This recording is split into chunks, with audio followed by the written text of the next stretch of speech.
So we will begin with item 1, selection of chair, vice chair, and chair pro tem of the 2025 Board of Supervisors. The charter requires a vote on this matter within 30 days of the beginning of the year. If no one is selected, previous occupants of the role will roll over. In the absence of a chair, the vice chair has full authority to act as chair. Good morning. My name is Crystal Irving, and I'm proud to serve as president of SEIU Local 221, representing about 10,000 plus county workers here in our region. Definitely in support of selecting a chair and a vice chair today. It is imperative that the work of the county continues, even in the face of unpredictability and things that we did not anticipate starting our 2025 on. And I just also want to state that we are in support of Tara Lawson-Remer serving as chair of this board, as well as Monica Montgomery Stepp serving as vice chair of this board. It's just going to be really imperative that we have strong leadership as we move things forward, such as addressing housing and homelessness, mental health and behavioral health, and of course supporting our county workers who are actively in contract negotiations now. So thank you so much again in favor of this item. Thank you. Hello, Katheryn Rhodes, and I would have actually liked, before we started this, if the people who wanted to say they want to be chair actually said it so we know who wants to be chair. I know that Tara Lawson-Remer wants to be chair, of course, but I didn't know if anybody else wants to. So for Tara Lawson-Remer, I think that would be great. One thing is that, I live in your district and I still haven't ever gotten a meeting with you. I would like to get a meeting with you because we could do so much between you and East Shelton. I could show you, and it would benefit Monica Montgomery Stepp so much.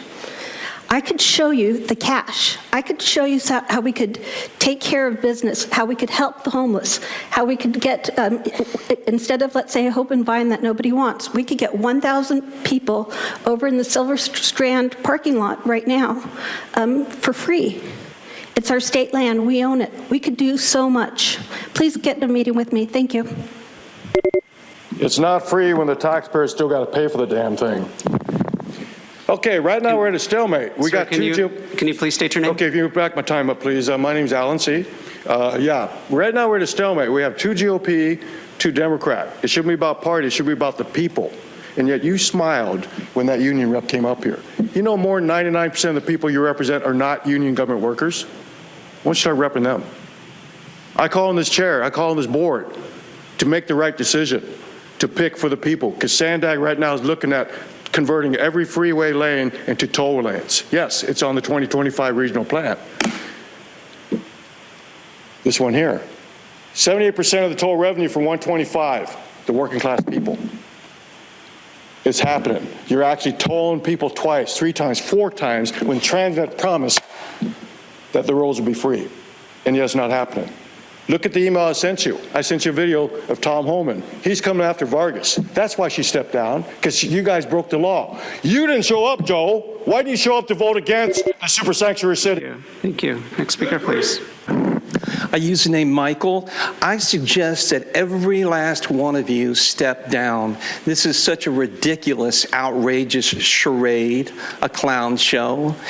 Tara, you've always been late to meetings. You've mocked people. You've not paid attention to people. But now that you've got this temporary throne, and we know you will be elected chair, you're just full of this bravado. The good news is that you're going to self-implode faster than Nora Vargas. You think it can't touch you. It's on its way. Monica, you're in the queue next. You have talked about how we have to acknowledge things the way things are, but you're very selective about what you want to acknowledge the truth. You have a beautiful smile, and in other contexts, you may be a really nice person, but all of you are practicing evil, and it's going to come down upon you. It's not anything people do. It's going to organically happen to you. The hot potato goes back to cinder.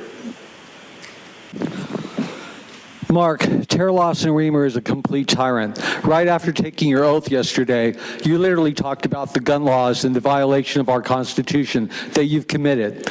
And here's 2 articles, titles, recent. Democratic Gov who vows to fight Trump border enforcement outraged by migrant using shelter for criminal activity, which happened to be fentanyl, and he was well armed, and cocaine. And Dem Gov who vows to fight, oh, excuse me, that's the same one. So anyway, your gun laws, you've made it so the poor can't defend themselves. Climate change, that's just being used against the people. Thousands of people have literally frozen to death, literally in Europe, from these same types of policies. And like getting rid of gas heaters, that's going to kill people on limited income, seniors. And Jim was right, 2 minutes is a minimum for speaking time. You're a tyrant. Next speaker, please. My person uses the name Audra. We're going to have more of the same. I would like to second what Michael said. All of you should step down before Tom Homan comes after each and every one of you and gives you all a jail cell for all of the crimes that you've been committing for years. And it's sad because it's going to be you, Tara, who's chair. You're going to be vice chair. He's going to be vice chair pro tem or whatever. And Jim's just going to vote it through because it's so sad. Nobody has any cojones to be like, no, I'm going to stand against this kind of stuff. Because you sit here and you silence the people. And you act like you're doing it because you want to hear more. There's only 5 items on the agenda today, and you're still giving us a minute. And then you sit up there and you go on your diatribes and you guys say whatever you want. But you don't really care what the people have to say, and you have to push the United Nations agenda. And you will pay for it. So remember that. You will self-implode way quicker than Nora and Nathan. So go ahead. It's going to be fun to watch. Pam, what a mess. Courtesy of Nora, Tara, and Monica. Tara and Monica support the super sanctuary county along with Nora. Therefore, it's feasible Tara and or Monica may not be available to carry out their duties based on letter dated December 23rd, 2024, addressed to Nora Vargas, stage 4, quote, because your jurisdiction's sanctuary laws or policies usually require multiple officials to coordinate their activities, all such officials could be criminally liable under multiple federal criminal conspiracy statutes, unquote. This letter is public record. Tara and Monica are not suitable to serve, let alone lead in the chair capacities. They both prioritize convicted, violent, criminal, illegal foreigners above the safety of American citizens and legal residents in this county. On a different note, it could be said the chair position is cursed as the last 2 individuals resigned in disgrace. The next chair position will be a spectacle to behold. We could hold a betting pool to see how long it'll take before the resignation occurs. Hi, fucking cunts. This is Justin Castro, a.k.a. Gambler and Hermes. Hey, I love the fact that Nora Vargas is a very intelligent individual. She used the blackmail that was provided from Monica and Tara to get Cindy Chavez elected, a white woman, not a black woman, elected by sending out that WhatsApp app. Well, she decided to waste our money by spending $42,000 a year to have a security blanket. Wonderful security blanket. That way, if Trump won, she could just claim her life is in danger, when it really wasn't, because that case is already over. We have Ebony, not Cindy, probably because I called Cindy's office and I told her that I'm going after you guys for election fraud, and the fact that you guys took off a meeting to throw me in jail, to keep me quiet. It's truth. FBI is cute to pretend they didn't know when they're the ones who contributed to why Nora fled. So this is a rigged game, but why Tara can't be chosen as chair. In only 5 months, Tara's cost the county over $45,000 for her private security, even though she rarely shows up to meetings. She's been bringing them with them on her days off. Anyone can confirm that in PRA 24-3623. On September 24th, Tara arbitrarily gave a CEO 3 minutes to speak for a deal that failed. That is misuse of county resources. She cannot be chair. On April 30th, Tara allowed the unions to engage in a meeting insurrection in this chamber. Repeated discriminatory enforcement of the rules means Tara is unfit for chair or for any public office, as proven in my December 10th censure call, where she was disrespectfully gorging a burrito, perhaps provided by those unions. Tara is also the most impatient on this board, which means she can't be chair because she's going to fall fast next. Guaranteed. There's no qualified leaders on this board. That's why they're falling. And Tara's media attacks have all failed to silence free speech. Thank you. Now hear from the final caller. Stephanie Becker. if you're not going to hold a special election now that Nora has abandoned District 1 and anyone that had anything in working with District 1 to complete their homes after the flood has been ignored. Half the staff has left. Nobody got any notification. Even her staff was blindsided. A special election should be held, and Nora Vargas should be paying for it, not the taxpayers. Since she ran a campaign, took people's money, and is now not fulfilling her job, which thankfully she is not. If you're not going to hold a special election, you need to appoint Jim Desmond because he's the only one that cares about the people. He's the only one that is different from the rest of you. The eating on the dais needs to be stopped. The lack of response and respect to the people needs to be stopped. And Spring Valley needs one representative that can care for the community. Monica's district is a disaster. Monica's office doesn't respond to the people. I don't know why it's taking... Thank you so much. I think a lot has been said by the public. I want to thank the public for coming out and speaking on this item. At this time, I would like to nominate Tara Lawson-Remer for chair and myself for vice chair. Thank you. Thank you very much. Supervisor Desmond? Thank you, Madam Vice Chair. I'd like to make a substitute motion to nominate myself. I guess not even a substitute because I haven't heard a second. I'd like to make a motion to nominate myself as chair. I'm the longest serving member of this board, been on this board for 6 years. District 5 has not held the chair or vice chair position for over 4 years. The unincorporated areas, the largest area that we represent, where we are their representatives, has had no chair for 5 years. And if we go with with Monica, are you two done?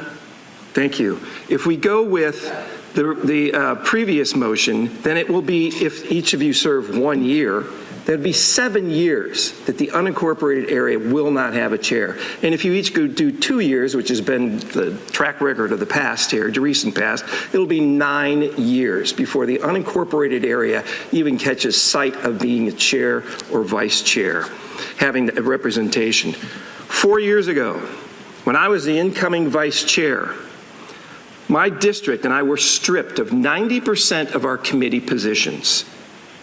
North County has the largest unincorporated landmass and has been unrepresented in the chair position. And I think if you want a fresh start, we should equally share in the chair and vice chair positions on this board for our districts.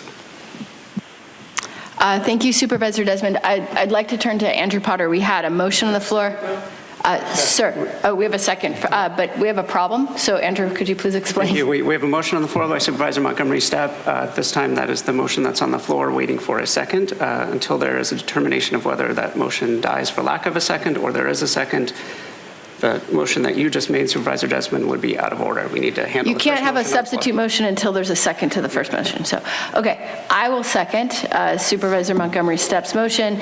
Then you could make a substitute motion. Now we have a second from Joel, and then we could have a vote on yours. If that passes, it passes. If it doesn't, then it goes to Monica's first motion. Is that correct? That's correct. Great. So just to summarize, Supervisor Montgomery Stepp made a motion for me as chair and herself as vice chair. I have seconded it. Supervisor Desmond has made a motion for himself as chair. And Supervisor Anderson has seconded it, and now that's the motion on the floor. I got a question for Andrew then. So was my motion, I guess, was moot when I made it. So I need to make it again? No, because I seconded Monica's. Okay, but I did that before the second. So It's fine. It's fine. Yep. Because I'd like the chair's call. To be honest with you, I'd like to read my whole speech again, but okay. Okay, so we have a motion on the floor by Supervisor Desmond. Can you restate the motion, Andrew? The motion by Supervisor Desmond, seconded by Supervisor Anderson, is to select Supervisor Desmond as chair. Okay. Can we please call the vote?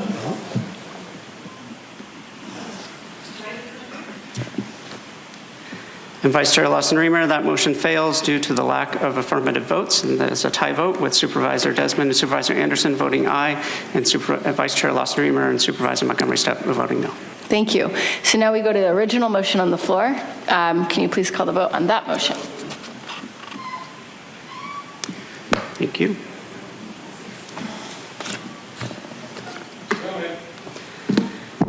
Vice Chair Lawson-Remer, that motion fails due to the lack of affirmative votes, with Supervisor Anderson abstaining and Supervisor Desmond voting no. All of those supervisors who are present voting aye. Okay. Okay.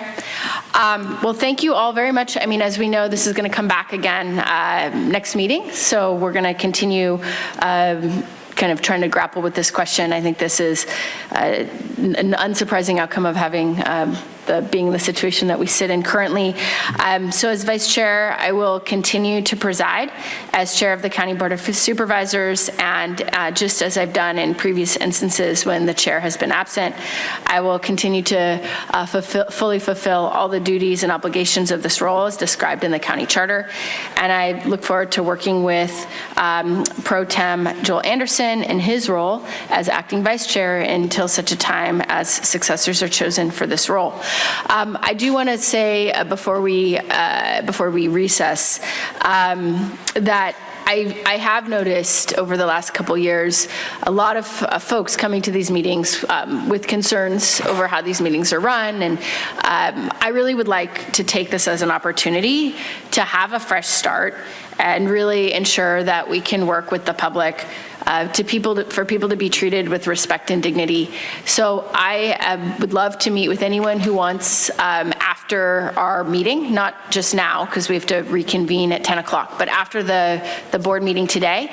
I will go over to the overflow room, and if anyone wants to come and talk about how we can make these meetings run in a way that is more respectful or more inclusive, so long as I'm the acting chair, I want to do my best to make sure that everyone feels like these meetings are fair, and I want to hear from you, and I want to do what I can. So please come, and if there's people who have called in today and they're not here and they might want to participate, please let them know, and we will have 30 minutes before closed session and after the end of the meeting today to talk a little bit about how we could make these meetings as inclusive and participatory and respectful as possible.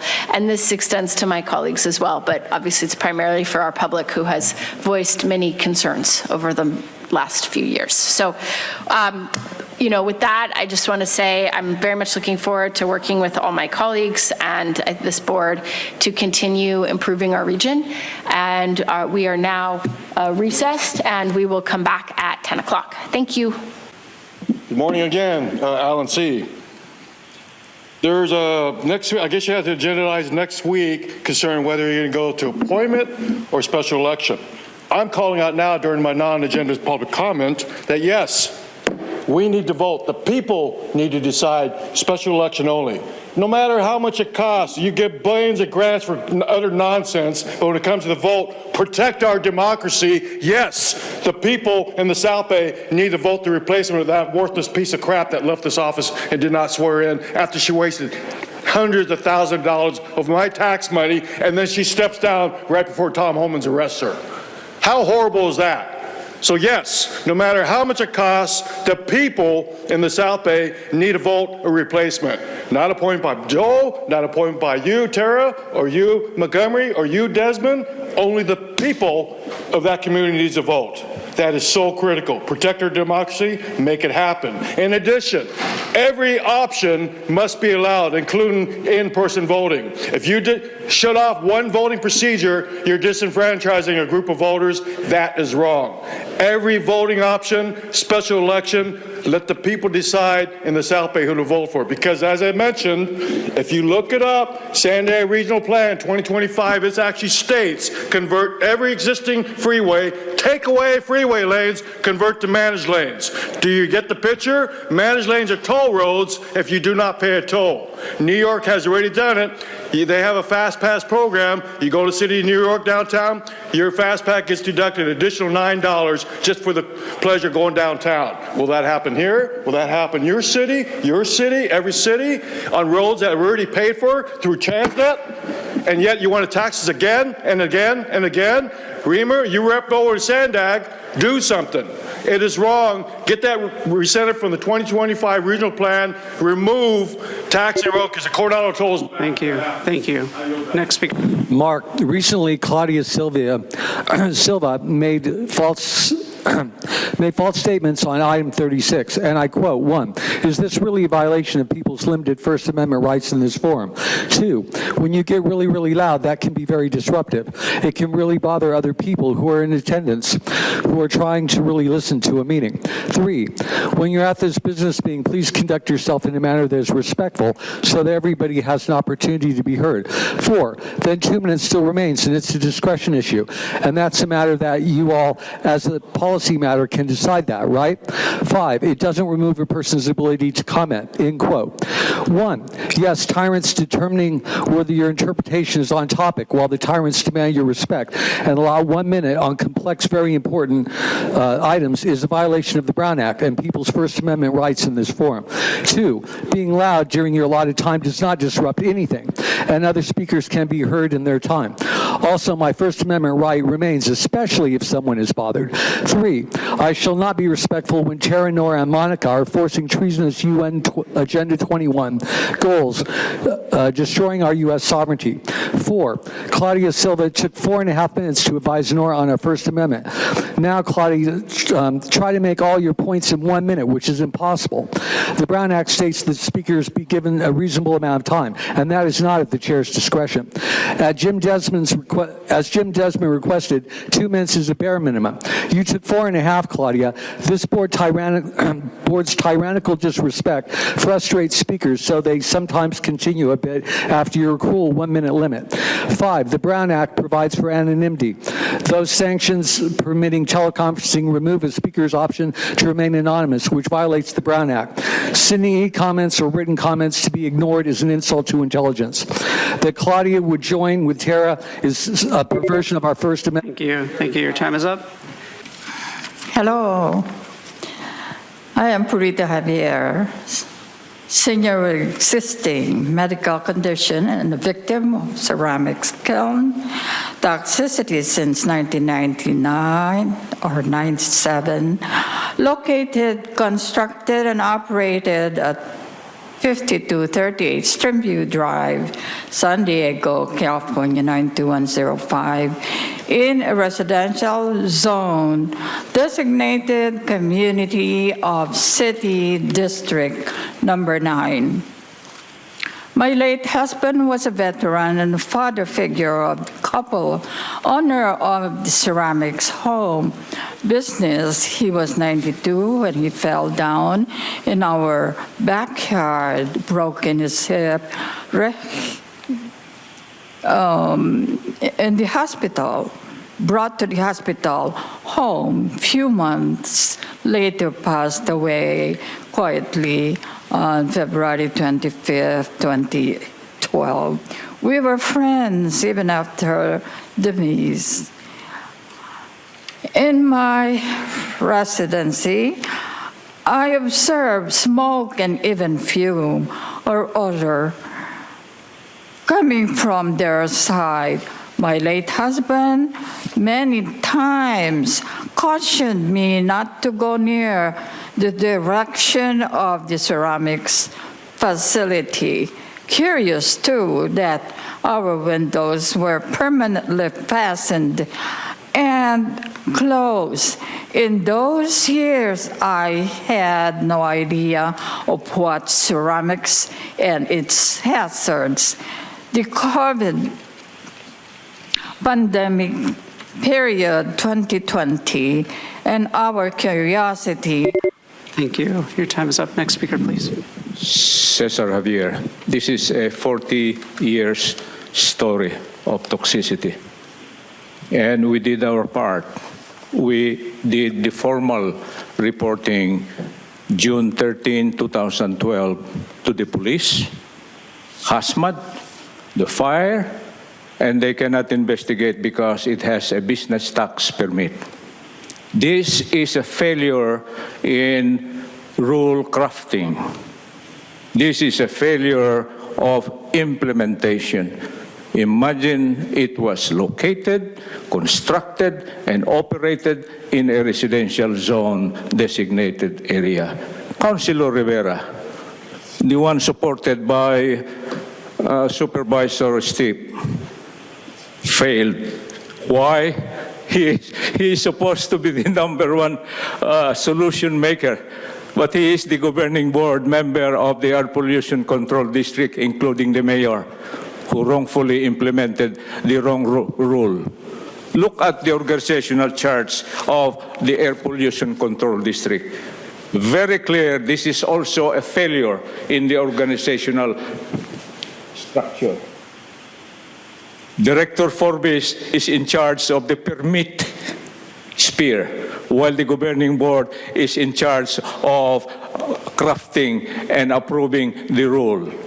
How could Councilor Rivera help us? In his letter, oh, we are going to help you. I'm going to let my staff conduct investigation. Code enforcement says, sir, there is no violation because of Rule 11, exempting ceramics kiln from permit. Bad, unacceptable. It's over 3 years and nothing positively but negative. Thank you. Thank you, sir. Sir, your time is up. Thank you. Next speaker, please. Mark, 2 and 3.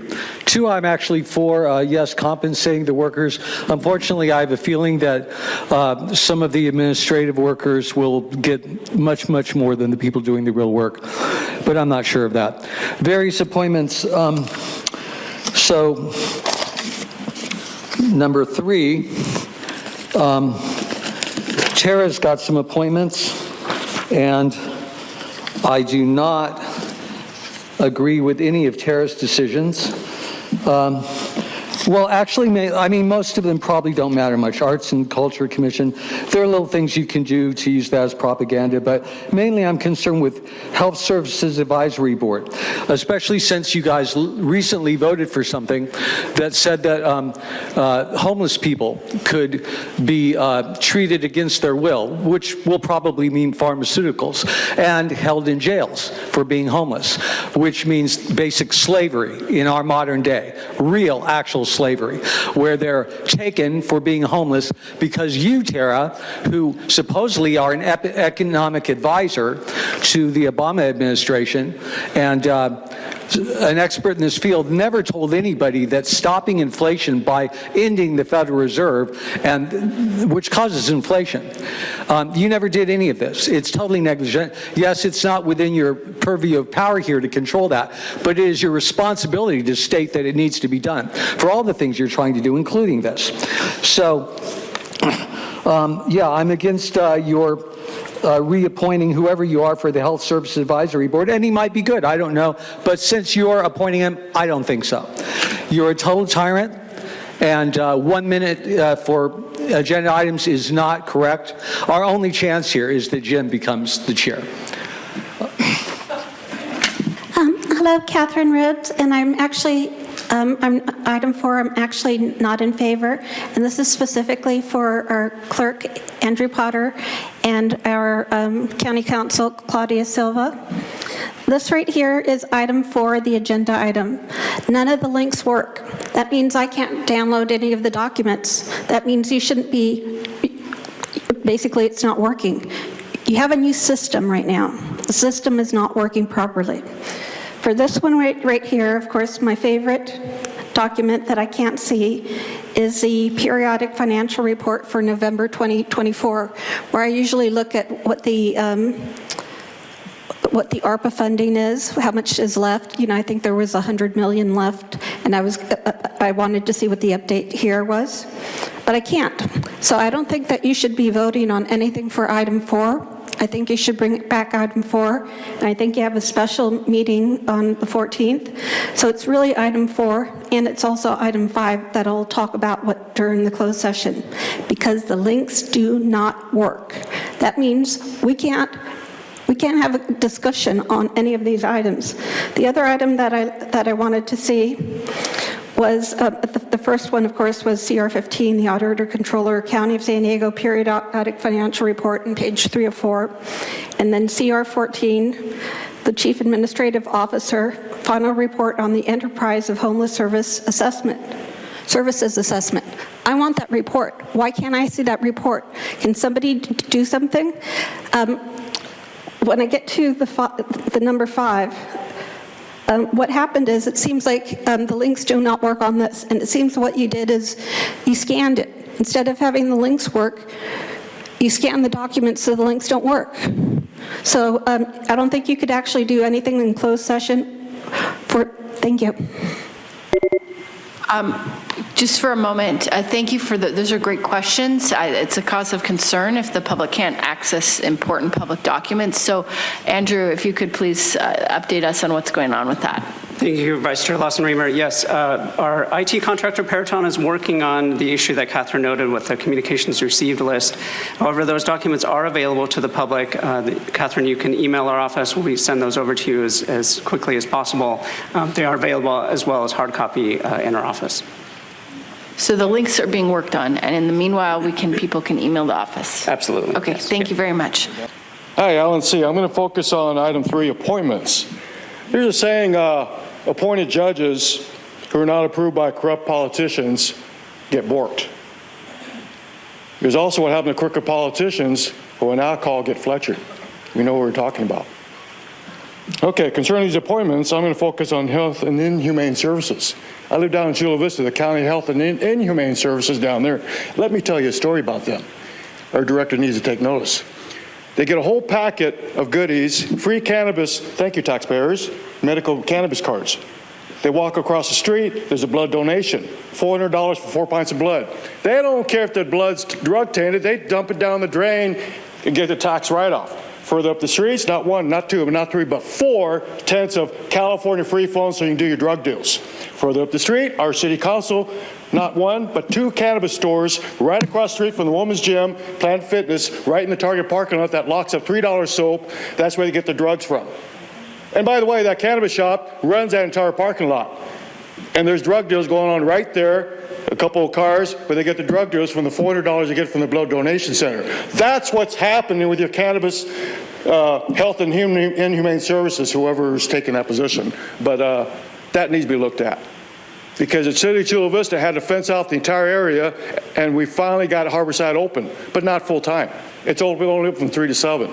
So the working class people down there by Harborside, that's the only park that does not open from sunrise to sunset. Why? Because all the druggies down there, because of all the health and inhumane services programs that magnet them all down there, along with the California free phones, the free blood donation, everything else that happens down there next to Costco down in Chula Vista. Look at that. Let's do humane services, not only for the people, for the community. I yield back. My person uses the name Audra. Number 2, absolutely not. No compensation to people who are involved in human trafficking and crimes against humanity. HHS is the biggest traffickers of children that we're paying to traffic these children. 8 million children go missing every year around the world. It's interesting, nobody likes to talk about it. And over 500,000 children that are migrant children, unaccompanied minors, have come across the border, and they're unaccounted for. It's interesting, right? Thank you, HHS. And also 800,000 American children go missing each year, and 500,000 of them don't get reported. So until we're going to address the fact that this is happening and that you guys are all complicit in it, you are not in the right sound mind place to actually make that kind of decision. And when HHS is sitting here giving bioweapon genocide shots to the people and nobody wants to address it, you just want to say they work. It's good, right? It's good. And as we have the bird flu coming in, I'm sure we're going to have more vaccines that are going to be distributed to the people. So until we solve those types of problems, you should defund HHS. That's what needs to happen until they address the fact that these children are being trafficked on our dime. When is that going to matter? Does it have to be your daughter, Tara, that's trafficked for it to matter? Because they're actually being raped right now. Yeah, every orifice of their body is being penetrated, but why does that matter, right? Because it's not you guys. It's interesting to see what God you guys serve. And it's the God of this world. And it's very sad because you will all suffer the consequences from the real God. Gambler here, how you guys doing? Well, due to the fact that Nora's leaving for whatever reason, and it could be the fact that the cartel had her under control, which means most likely they rigged the election by that, which means they probably have 2 or 3 of you guys under that control. We need to really do, before you guys vote on anything at all, we need to do a full audit of our elections to verify. Let's go with the cartel theory of Nora Vargas. Let's go with the cartel theory. Full audit of the elections, because I believe through the homeless population, people are using registration voter fraud to get people elected, like Tara and Monica, that are keen about that. And I believe that they are also under control of the cartel. But they don't have family in Mexico, so, they don't need to quit necessarily. But, they do have family here. And cartel loves to go after family. So I love the fact that Trump is going to shut down the border, and you're going to have major, tough decisions to make for who you actually work for. And good luck with your family, because I know how the cartel handles problems. They take out the family and they take you out last. So congratulations on fucking us over completely, because you guys wanted to hide election fraud and do whatever the fuck you wanted. We're all fucked because of it. Thank you. You're an asshole. You can't fucking understand shit. You're fucking cunts. And I don't care about your fucking rules. Okay? You don't give a shit about my questions. You don't care about looking into voter fraud at all. So why the fuck do I care about what you guys have to say? It's truth. Item 2, adding labor standards to the title of the Office of Ethics and Compliance is making a biased political statement. The chief veterinarian is going from $182,000 to a $248,000 max. What has anyone at DAF done to earn that kind of pay? ABC 10 just reported that animal abuse and cruelty cases are at an all-time high. You guys have failed animals. That's clear with the network horses in Rancho Santa Fe. Item 3, noted terrorist picks of Jeanette Shelton to the Committee for Persons with Disabilities. She's too political, being the Torrey Pines Democratic Club secretary. That may even be a conflict of interest. Molly Weber to the Planning Commission, also too political, being the former campaign manager for Chris Ward, Todd Gloria, and Bob Filner. Greg Anglia to the Social Services Board, the CEO of Big Corporate Interface Services, who told lies that Prop 36 would cause homelessness rather than fighting theft, which enables drug addiction and homelessness. Christine Custodio Suero to the Commission on Women and Girls. She's a self-proclaimed change agent and received a trained certificate from the Socialist United Nations. Noted Joel's picks of Victoria Floyd to the Health Services Board. She's an advisor to Joel. That's a conflict of interest. Peter Smith to the Ramona Cemetery District. He's a consultant to the extremist Ford and Guggenheim Foundations. Noted Jim's pick of Pamela Nelson to the Warner Springs Group. She still works for the censorship-promoting National Conflict Resolution Center. That's how we got here. Item 4, CR2 is a grant agreement between the county and the Public Health Institute. So-called experts working with so-called immigrants with the lying CDC and USAID minions, as well as with Engender Health, a former racist eugenics sterilization league. Public Health Institute also has a messaging guide that says building narrative power. One place where narratives are reinforced is news coverage. Sounds like propaganda. CR14 is wasted county resources on the CEO's office trying to come up with something to justify Tara's fight back against corporate home buyers and Wall Street landlords. Political theater item. Waste of money. That's Ace, who supports Paloma, isn't it, Tara? We know it's... Thank you, Vice Chair Lawson-Remer. That concludes public comment on the items on the consent agenda. I used the name Michael. You're playing right into their hands when you sort of like, oh, the vaccine. But take credit, because we saved tens of millions of lives. Take credit. Don't let them take that away from you.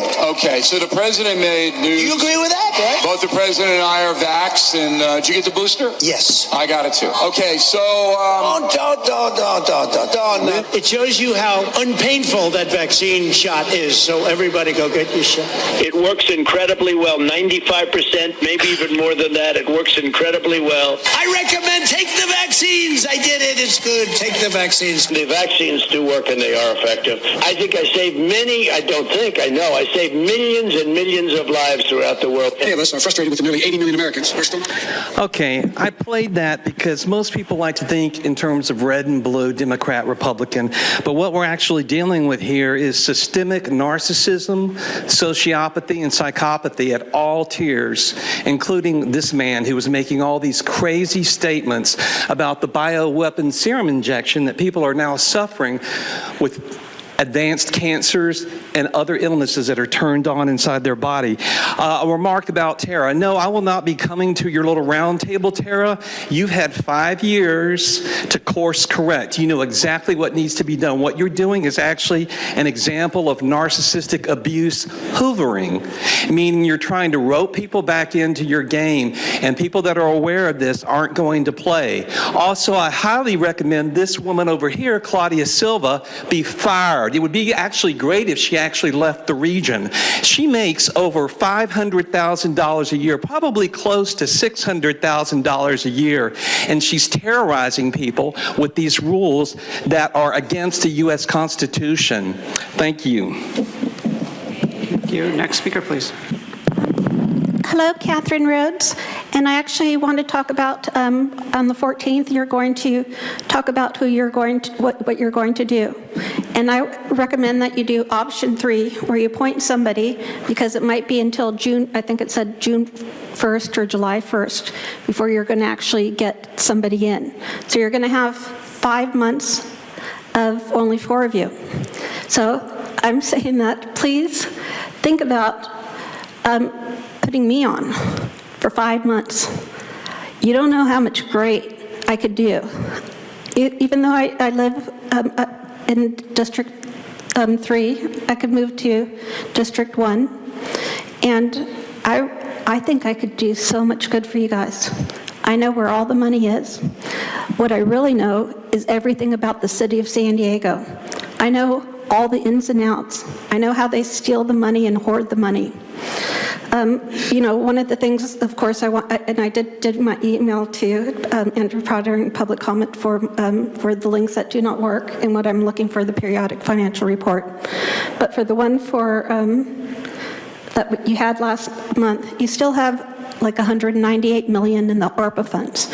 And remember, you have to spend it by the end of the year.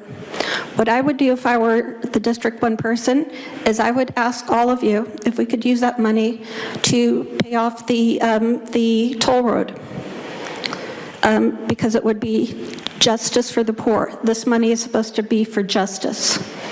The other thing I would do is I would, with Supervisor Lawson-Remer, because it would be in her district, to see if we could get the Silver Strand State Beach. We could do it. Remember, I came up with the idea with the VASH vouchers. I've done so many legal things for the city of San. I did the Sun Road building, 20 million saved. Thank you. My person uses the name Audra. It's interesting that you guys, we're in a super sanctuary. And, Tom Homan said he is going to come to San Diego. So it would behoove you guys to get out of that super sanctuary. Like Jim, when I said we should do something to get out of the sanctuary status, and you said, there would be no support behind me, and it wouldn't be worth my time. It's not impactful enough, which is very strange, because that allows all the things that are happening to happen. And you guys realize how many people have died making the trek here and been raped along the way, right? I mean, because if you care about migrants, as you call them, you would think that that would actually matter to you guys. But it doesn't.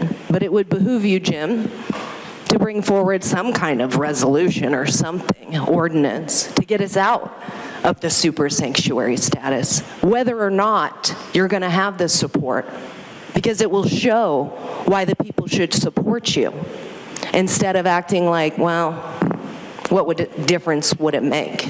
And then you vote through $500 million for the people to get an attorney Yes, you did, because you said that you couldn't bifurcate the vote, but you still voted it through. See, those are the problems when you should be standing against and saying, don't let them strong-arm you. You should say, I'm going to stand against the budget, even if all of it is in there, instead of just capitulating because they won't bifurcate the vote. Because the people need a strong leader, and if you're not willing to be one, then you shouldn't be chair. But if you're willing to do what it takes, then maybe you should be. Hi, my name is Michelle Chai. I'm here with the RevCom Corps for the Emancipation of Humanity.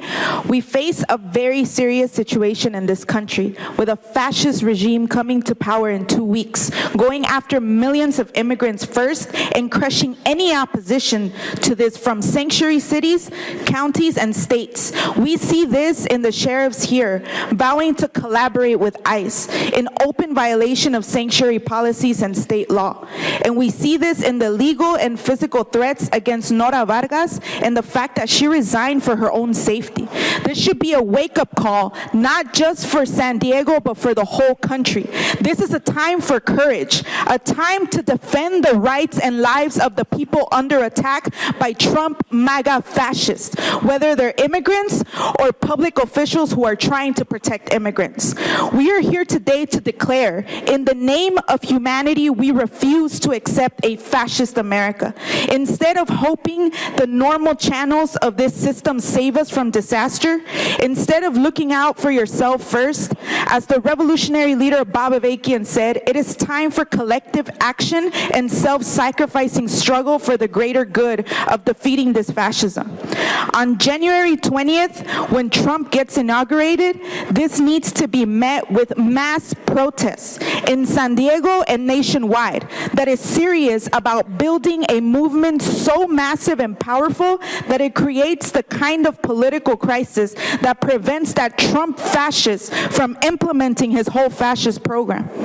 We RevComs are fighting against fascism as part of the fight to get rid of this whole rotten system which spawned this fascism and bring into being a much better system based on the Constitution for the new Socialist Republic written by Bob Avakian, a system which would welcome immigrants who want to contribute to building a new society. Thank you. Thank you. Your time is up. Thank you. Your time is up. Thank you.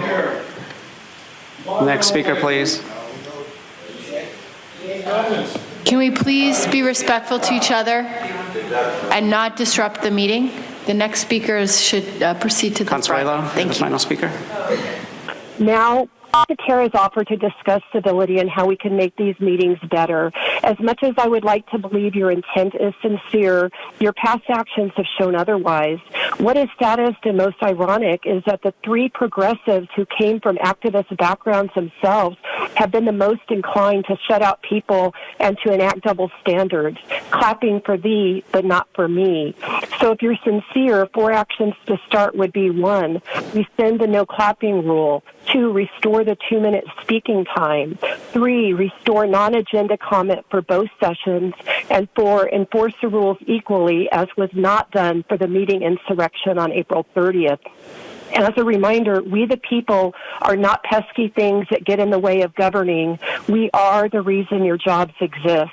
Until you change these 4 things, your words will ring hollow. Thank you. Kevin Stevenson. First, I would just like to say that it is not exactly ideal news to hear that Nora Vargas is no longer going to be the chair. It was pretty disappointing when I read the news on my phone, but I'm also not surprised that something like this happened, because we need to be real and acknowledge the fact that things are getting really bad. The threats are real.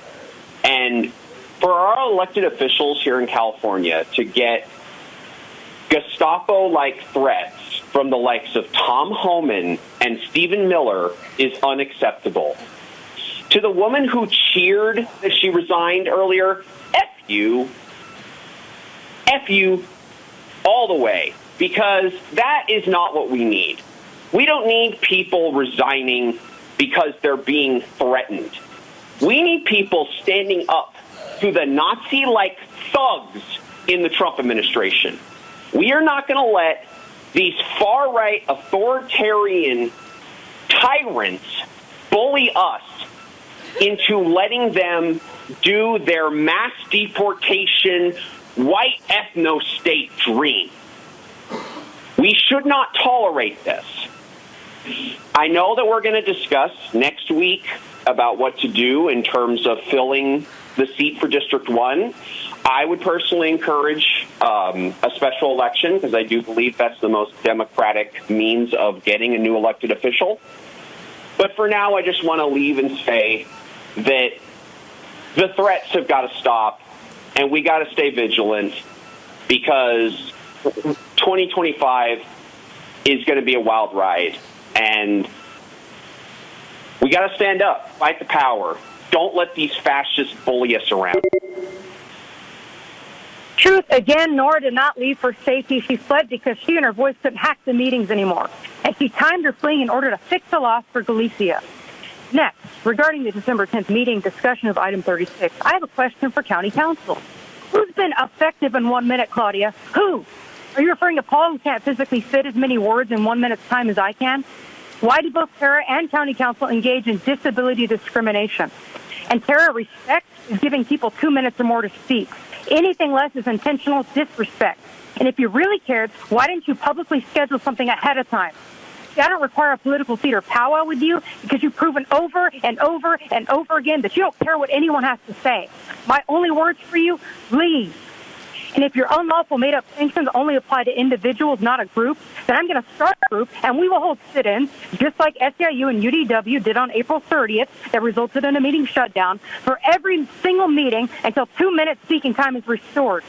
If the chair chooses to suddenly not allow so-called sit-ins for groups, then this would prove discrimination and arbitrary enforcement, paving the way for a lawsuit win.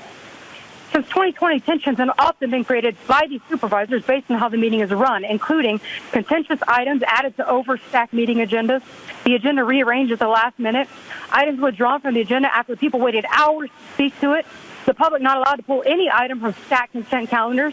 When people speak, every supervisor, excluding Jim and Monica, disrespectfully look down the entire time. Frustrating, inconsistent speaking time. People interrupted by the chair simply because the chair either couldn't personally understand someone's comments or didn't like the content of their speech. And that includes not holding time, which is against board rules. Because of this and more, civic engagement has waned as people feel their voices don't matter. But what's funny is that you fascists couldn't handle 1 day of comments from the people of Chicago. People at San Diego incredibly polite by comparison. You guys should actually feel honored to have this level of stability. Resign, Tara. Now, please. Supervisor Anderson, Vice Chair Anderson. Thank you, Madam Chair. I just want to bring to our attention that over the last 4 years, we've had callers call in and call out members who are in the audience and speak directly to them. And I'd like that you focused on they should be directed at us in what we do. But I just want to point that out because as we move forward, I think consistency, no matter what that policy is really important. So for our new member, Monica, you may not have been aware that in the past that occurred. Thank you very much. Thank you. That's a great point, and I think we have to be consistent moving forward, and that is my commitment. So I appreciate your partnership in that, Vice Chair Anderson. Thank you. My person uses the name Audra. I just want to make sure you can hear me because you said when people stand, it's hard to hear. So should I sit down or is it okay? Can you hear me? Yeah? Audra, please address the item on the agenda. Thank you. Thank you, Tara. I wanted to ask for transparency and accountability if your session over in the other room is going to be after closed session. So we have to wait. It will be before closed session. Oh my gosh, Tara. That is so sweet of you. That's interesting. You're going to make the whole board wait. And all of you guys should actually come. That would be beneficial to the public. But for anticipated litigation, I'm just wondering, like, could it possibly be you silencing the people? Or maybe it's the 5-year-old little girl who was raped and you guys decided that by protecting her predator and pedophile, that it's safer for her. So I'm just wondering, maybe her family is going to sue the shit out of you guys for allowing that to happen and not giving a crap.